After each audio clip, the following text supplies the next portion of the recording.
Hello, welcome to Fox entertainer. ఇప్పుడే నా దగ్గరకు ఒక కేసు వచ్చిందండి.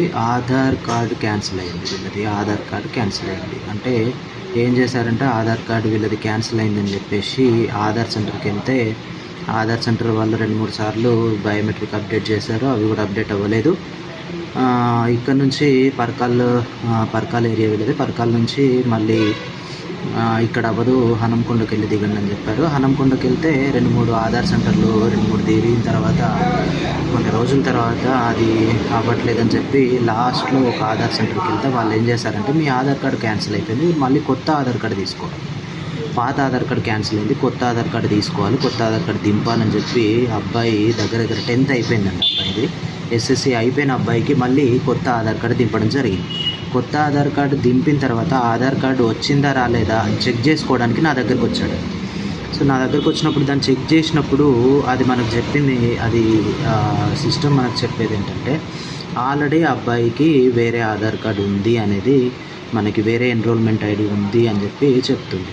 సో నేను పూర్తిగా చెక్ చేసినప్పుడు తన దగ్గర ఉన్న ఆధార్ కార్డు నాకు ఇచ్చాడు. ఆ ఆధార్ కార్డుని అయితే చెక్ చేస్తే ఆధార్ కార్డు ఇట్లా cancelled, Aadhaar is not in authenticable status అని వచ్చింది. నేను ఇంకొంచెం డీప్గా వెళ్ళి దీన్ని నేనైతే సెర్చ్ చేయడం జరిగింది. ఇంకాస్త టైం స్పెండ్ చేసి ఇంకొంచెం పూర్తిగా అసలు ఏం జరిగింది అనేది ఆ ఆధార్ కార్డు మీద నేను కొంచెం హిస్టరీ కొంచెం పూర్తిగా తీసుకుంటే ఏం జరిగిందంటే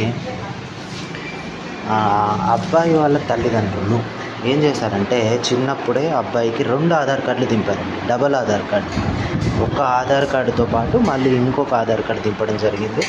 ఆధార్ కార్డు ఆల్రెడీ ఉంది, దాంట్లో మిస్టేక్స్ పడ్డాయి, అది స్కూల్లో అవ్వట్లేదు. సో నేమ్స్ తప్పు పడ్డాయి, తర్వాత డేట్ ఆఫ్ బర్త్ తప్పు పడింది, ఇంకోటి తప్పు పడింది. సో వాళ్ళు ఏం చేశారంటే ఆ తప్పులను మార్చుకోవడం కాకుండా ఇంకొక కొత్త ఆధార్ కార్డు దింపడం జరిగింది అదే అబ్బాయికి. సో దీన్ని మనం ఏంటంటే ఆర్టికల్ 27 రెగ్యులరేషన్, ఆధార్ కార్డ్ 27 రెగ్యులరేషన్ ప్రకారంగా ఒక మనిషికి 2 ఆధార్ కార్డులు ఉండడం అనేది అదొక అంటే దాని కింద చూస్తారు. సో దాని ప్రకారంగా ఏం చేశారంటే ఇతను రెగ్యులర్గా ఏదైతే వాడుతుండో ఆ ఆధార్ కార్డుని సస్పెండ్ చేశారు, క్యాన్సిల్ చేశారనమాట. సో ఇప్పుడు మళ్ళీ అతను కొత్త ఆధార్ కార్డు కోసం దిగినా రాదు, ఎందుకంటే చిన్నప్పుడే 2 ఆధార్ కార్డులు దిగి ఉన్నారు.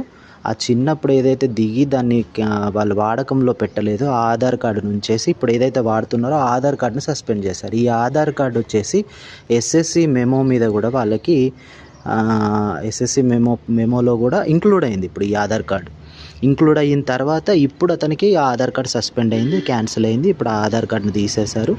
ఇప్పుడు అతను చేయవలసిన పని ఏంటంటే ఆ చిన్న